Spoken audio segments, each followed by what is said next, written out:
What up, what up? What's the B word, man? I'm Anthony Addison with another episode of What's the B word. Like and subscribe to the page, man. Hit me up on Instagram, What's the B word 52, just like you see on YouTube. Hit me up on Facebook, What's the B word. And you can hit me up on Twitter, B word 52. And y'all already know, man. Y'all know what's going on. I'm rocking the chain again.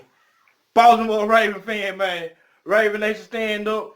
Flock, let's get it. And if you're new to this channel and you're not a Raven fan, you might be a fan of the Saints or whoever. Hit the subscribe button, man, because we talk football period in here, baby. But anyway, man, I'm finna get to it. We here to talk about the Ravens. We got this game. I'm finna talk about this game we had yesterday. Late with my reaction video, but hey, better late than never. So Baltimore Ravens won 23-17. I told y'all since it wasn't gonna give it to us. If you haven't learned by now, or 2 years ago on the 4th and 12, Cincy is not going to give us anything. When we play Cincinnati, we're going to have to fight them. Last game we had when we was just lopsided was like a 20-0, I believe. We shut them out. That was like the second game of the season, like 2 years ago. Same year 4th and 12 happened. But anyway, Cincy not going to give nothing. They're not going to just give it to us anyway. So anyway, I'm going to start it off shockingly. I have to start it off with this because of the way they played. Special teams. Special teams, man. We started off the game bad. I was like, oh my God. Here we go again with Cincy. Opening kickoff, we give up a 99-yard kickoff return for a touchdown. Opening kickoff. I'm talking about the person that sung the national anthem ain't even finished drinking their water after singing it. And we already gave up a touchdown. And man, stuff like that give me a bad feeling. When games... we calmed down and we managed it well, because a lot of times when games start like that, it usually be bad for the other team because the momentum just swings and stays on their side, and you be like, oh, this is the type of game we're gonna have today. Another thing about special team, I don't know what was going on with the Wolfpack. The Wolfpack is the most consistent thing about our team for years. Morgan Cox, Sam Cook, and Justin Tucker. I don't know what was going on with the Wolfpack, but we had a few shaky kicks. Morgan Cox, a couple of bad snaps.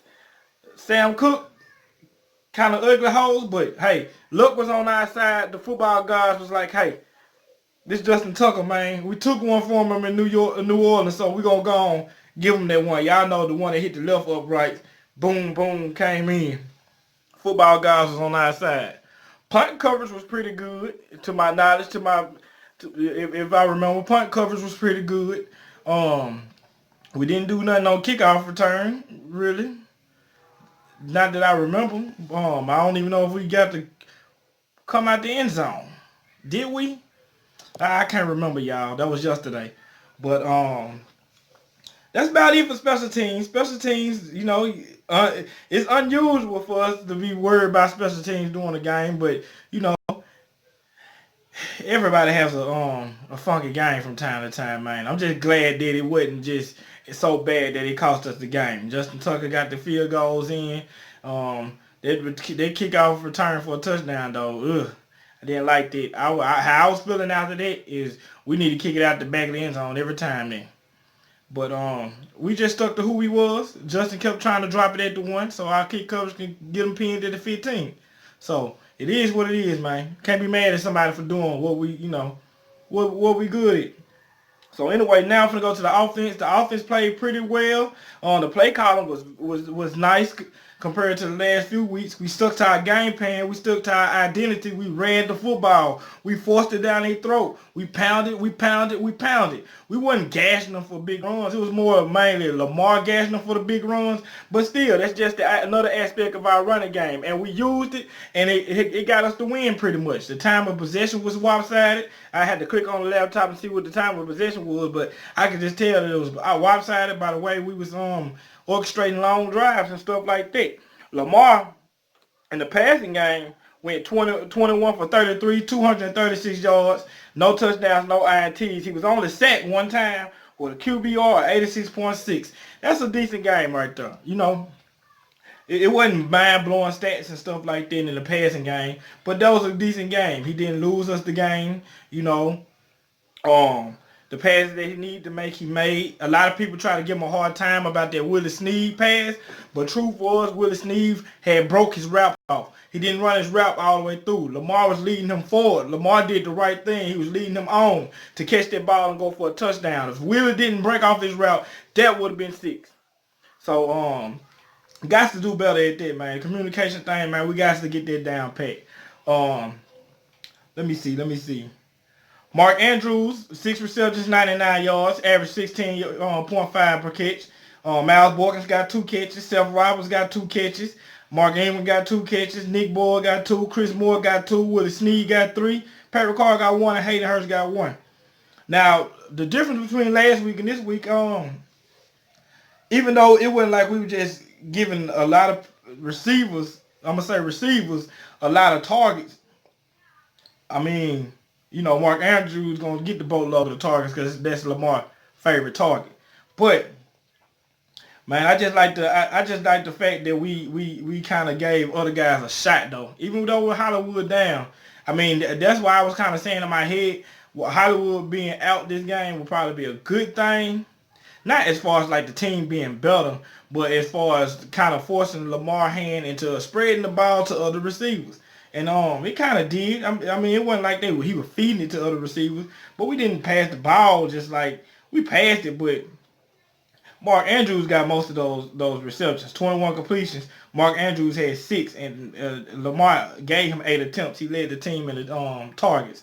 So I just like the idea that we need to keep that same energy when Hollywood get back.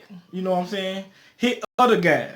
I mean, Seth Roberts I'm not gonna lie, Seth Roberts was running some pretty crisp routes. And we seen Miles Borkins get his little feet wet again, and seeing the potential that Miles Borkins has. I mean, we just got to give these guys a shot. We can't be like how we was beginning of the season. These first 5 games, man, we wasn't giving these guys opportunity. It was just Hollywood or Andrews and Hurst and Boyle. That was it.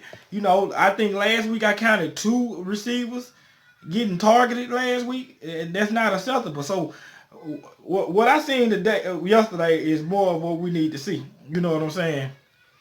We need to get Willie Snead more involved because he's short-handed and he's very good with yak. We need to get Miles Borkins more involved because how he's gonna get better if we don't get him more involved. We gotta get Seth Roberts more involved because he looking like he running the crispiest routes out of everybody. So, we got to get these guys, even Mr. 50-50, Chris Moore, we got to get these guys more involved, man, if we're going to make our offense be to the next level. Because y'all hearing this number 1 offense mumbo jumbo. But I'm just being real. If you look at our offense is not the number 1 offense. Those stats are kind of boosted up because of the first 2 games. We're not really the number 1 offense. I'm just being real. I mean, sometimes numbers do lie. But if we open up that aspect of our offense, if we spread the ball around and stuff like that, man, our offense will be so deadly. Back to the running game, man. Lamar had 152 yards, average 8 yards per carry and a TD, 36-yard touchdown. I mean, the one thing I liked the most about this was Lamar is getting better at protecting himself. He took a few shots, but it wasn't no hard shots, but he's getting better at protecting himself, going ahead and getting out of bounds and stuff like that. And, some folks say, 19 carries. One, you got to remember that 3 of those carries was from kneels because they count them as carries. So, you know what I'm saying? That's 16 carries he had. 16 carries for 152 yards. That's awesome. That's awesome. I mean, if he do stuff like this, if he hurt teams like this, with the passing, I mean that's 300 something yards total yards, almost 400 total yards of offense from one guy. And if we have Lamar doing stuff like that, we don't need Lamar throwing 300, 400 yards if he doing stuff like this, because it's still the same thing to me. We gashing them. We gashing them. Lamar was gashing them kind of. Like, especially when the play broke down and he dropped back and then he took off. Man, I said it on the live stream, and I forgot who that was that at me on Twitter and mentioned that I said it on the live stream, that it's nothing in the world more frustrating and more hurting than being a defensive player and you do everything right and the quarterback is such a good athlete that he takes off running for a 15, 20-yard gain. That stuff kills you. It kills you. It gets you fatigued because you get tired of chasing this man everywhere. And man, it just hurt. And if we keep this this going right here, as far as us being a run first team and then passing, man, we can go far because that's our identity. That's who we are. I mean, Mark Ingram didn't have a great game today. Yesterday, he had 13 carries, 52 yards, average 4 yards per carry, but he got a TD. And Gus Edwards had 6 carries for 34 yards, and Justice Hill had 5 carries for 31 yards. But check this out, y'all. We carried the ball 43 carries as a team, and we had 269 yards on the ground, man. We had 269 yards on the ground. We dominated it. It didn't look like it scoreboard-wise, but we dominated it. Our offense is meant to be bullies. We bullies. We need to be smacking people in the mouth and sticking to this run game thing. Not saying that we should completely abandon the pass, but I'm just saying the run game is our identity.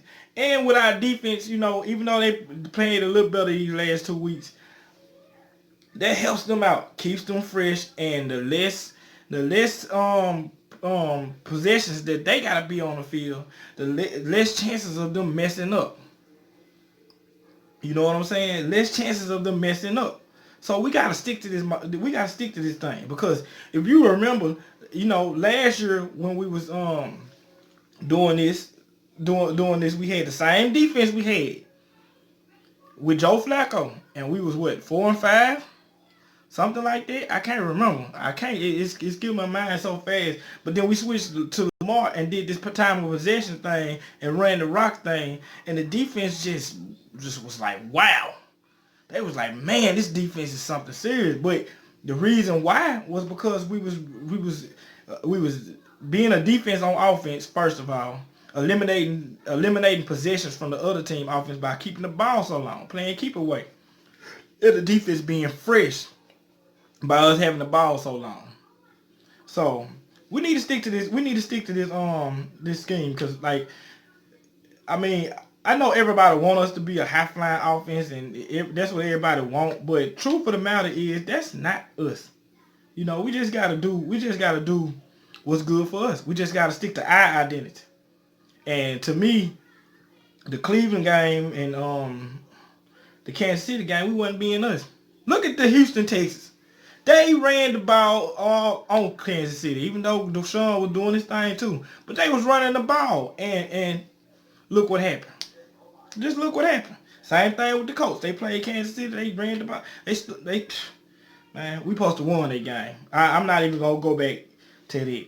But anyway, I guess we can go to the defense because I mean that's pretty much on offense. Offense played pretty good. One more thing about offense.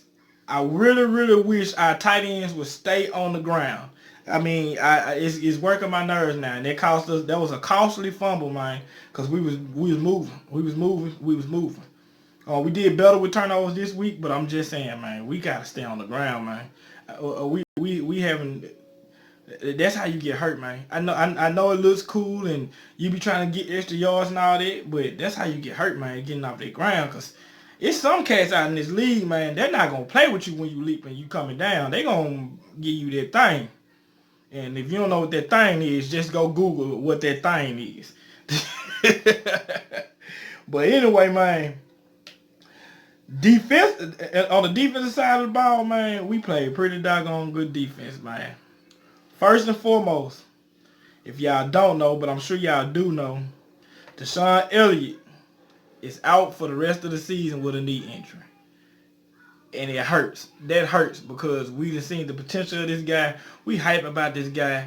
You know, the Raven fans, for some reason, the Raven fans gravitate to the Joker. But we won't be seeing the Joker no more this season, and it's sad, man. You hate to see people get hurt as an ex-player. You hate to see people get hurt, especially them young fellas, man. Just trying to prove themselves out here, man. And this was the perfect opportunity for him to really prove himself, because he was gonna be more, he was gonna be installed more on the defense with Tony Jefferson getting injured. But anyway, man, prayers out to him and his family, man. And I hope he shake back and come back and play well next year. But defensive wise, man, I mean, Andy Dalton was being Andy Dalton against us. They was 21. He was 21 for 39. That's my baby boy. That's my baby boy. What's wrong, baby boy? What's wrong? What's wrong? I'm sorry, y'all. Hold up 1 second. Okay, I'm back, y'all. Little man wanted another slice of pizza. So, excuse me on that, man. Daddy do this, never stop. Anyway, back to it. Andy Dalton was 21 for 39. I mean, Andy Dalton's a pretty doggone good quarterback, man. Y'all just got to give him that. But we held him to no touchdowns, and he had an INT. Pass rush was terrible for the most part. Almost the whole game, pass rush was terrible. But second half, they kind of, I'm not going to lie, we kind of turned it around and started playing a little bit better at rushing the quarterback a little bit. Just a little bit. I ain't saying that it was great, but it was a little bit better. We got 2 sacks, I believe, in the third and fourth quarter. Tyus Bowser got him one. And I think Judon got him like half a sack or something like this. So, man, we need to keep that same energy that we did on them 2 plays and keep doing it, man. Why we can't be consistent at the pass rush, man? Y'all are pros. Like I said, man, I'm hard on Judon right now because Judon wants to get paid and he wants to be our premier pass rusher. But a premier pass rusher does not lose one-on-ones, man. They do sometimes, but you really feel the presence of a premier pass rusher, man. And I want to at least be like, to the point, if we ain't getting sacks, the quarterback is being, at least feeling harassed and feeling like he got to hurry up and throw the ball. I mean, the quarterback's not even feeling like they got to hurry up and throw the ball on us. They just back there comfortable. And this was a bad O-line that we played. So, pass rush definitely has to get better. But run defense, LJ Fort, Josh Bynes, played, we got these guys off the street, man, and they playing some football. No Peanut this past week. And Kenny Young didn't see no playing time either. Peanut was hurt, but, it is what it is. But these 2 guys we got off the street, man, they can't, shout out to them, man. Because first of all, when they got the phone call, them guys was in shape. They was in shape and they was ready to play. And they came in and they making their presence felt, especially Josh, man. Josh is, he throwing me off with these dreads and with the 57. He looking like C.J. Mosley out there. But, man, hey, Josh is out there playing some ball right now. And man, I'm impressed by the way those guys played. But the run defense, man, we gave up 33 yards, man. That's Baltimore defense, man. That's Baltimore defense. That's the defense I know and love. A 2-yard average per carry, man, that's the defense I love, man. That's the defense I love. The longest we gave up was 17. That's the defense I love, man. I seen Brandon Williams make a few plays, forcing double teams and doing his thing. I seen Chris Wormley make a few plays, man. We need these guys to make plays consistently if we want to get better, man. They have to. There's no more hiding behind Big Bro Sizzle, Big Bro Mosley. Y'all got to make these plays and do y'all thing, man. It's about y'all now. But shout out to Josh Bynes and LJ Fort, man. Especially Josh, man. Josh, you playing some great ball right now, man. To be coming off the street, learning this defense on the fly, being in shape. Man, you playing some ball right now, man. Some people don't understand how hard it is to just join a team and come out there and play. He joined our team and was out there last Sunday. So, hey, shout out to him, man. Hards was saying in the interview that those guys gonna play, and he wasn't lying. So that was really a shot to Kenny Young and Peanut. Y'all better play better, or y'all gonna be some role players. Not Peanut though, but y'all get what I'm saying. I want Peanut to feel like this so he can play better. To the passing game, man. I've been giving the praises for the last 2 weeks, but man, Maurice Kennedy had a hard. He had a hard game this week. He had a bad game this week. He was getting killed by Tate. Tate was killing him. Tate had 5 receptions, 91 yards, 18 yards per catch, 12 targets, and the Dalton was coming down. But man, you gotta give Cannondale a pass, man. He's not just like a stud out there, but he's not the thing. After seeing all these busted coverages, man, I'm just happy that people are in the place they're getting. Like I told you before, I'd rather see somebody get beaten than see somebody just give up a busted coverage, man. And he been where he was at. That was a big size disadvantage playing against Tate, man. Tate is a big boy. Maurice, to my understanding, is not that tall of a guy. I still don't understand. I understand why they had Hump on board or something like that, but I much rather would have probably put somebody like Brandon Carr on Tate on the simple fact that Maurice plays a little far back because he don't have the most speed in the world, but Brandon Carr is like physical at the line of scrimmage, man, and we needed. That's what we really needed. Somebody to put some hands on Tate and kind of jam him up a little bit and to throw Dalton off. So, man, we need to put that more in perspective when we're in a situation like that. And if the defense, if Wink, if you see that your cornerback is getting beat, man, get that man some help. Give him some help. Don't keep leaving him out there to get whooped. He was getting whooped, and you didn't give this man no help. So we got to do better at that, Wink. We got to do better at that. But for the most part, outside of Tate, everybody else was held in check, man. Next person that had the highest yards was 47 yards and 4 receptions. Erkison. So we did pretty good. We did pretty doggone good on defense, man. This is not the best team in the world. This is Cincinnati Bengals. But, like I said, man, the Bengals would not give us anything. So we played some pretty good doggone ball, man. We played some pretty good doggone ball. Gino Bernard got a screen on us, man. I was very disappointed in this screen because screens have been our kryptonite all year. We played the screen good on that play. If I can remember, I don't know if it was to Gino or if it was to Joe, but it was a play where we played the screen perfect. Lyman broke down on their side. That's okay. We did get the tackle. I can't remember. I know on one screen, Judon made the tackle. I want to say Judon made the tackle. Yeah, Judon made the tackle. That was the one on Joe Mixon. But there's another one where Gino got it and Gino took off on us. He took off on us. So we got to get better at the screen, man. I seen Judon on that play, man. He played that play smart. He came off the edge, seen the running back leak out, and he pursued the running back and did his job, man. Defense is getting better week by week. I don't even know who had the green dot. If y'all know who had the green dot this week, drop it down in the comments and let me know, man, because I don't even know who had the green dot. But shout out to the defense, man. Y'all played a little bit better. No real busted coverages and stuff like that. That's what I'm looking for. I mean, you could look at the yards and how many points we gave up. One of the touchdowns wasn't even. Defense really just gave up one touchdown and a field goal. Just being real. If it wasn't for the kick return, it'd be 10-23 probably. So look at it that way, man. Defense is improving. We just got to keep sticking to the basics and keep doing what we're doing, man. We got a tough one next week. We out there in Seattle. Baltimore Ravens has never won a game in Seattle. We have never beaten Seattle, period. So we got to be ready to ball, man. Let's make Raven history and get this victory against Seattle. But we just got to keep going on defense, man. Keep getting better. Keep knowing the defense, knowing our assignments, staying where we need to stay, not giving up big plays, not busting coverages and stuff like that, wrapping up and tackling. We had a few plays where we didn't really wrap up well, but we getting better at it, man. Chuck Clark played a decent game, man. They say he one of the smartest players on the team, man. And that's why I really was like more bigger on him than the Joker. Even though I like the Joker and stuff like that, I just like smart players. I like players that's smart to just, not saying that the Joker not smart. I just like guys that IQ level high. Because those are the guys, they see it before it happens. It don't just be instincts, it be smarts. You gotta know this game to be able to, make plays out here. Because it's at the NFL level, it's a tricky game. Marlon Humphrey, I ain't even give my boy some love. Marlon Humphrey he balling, man. Whatever Marlon want, we need to pay that man.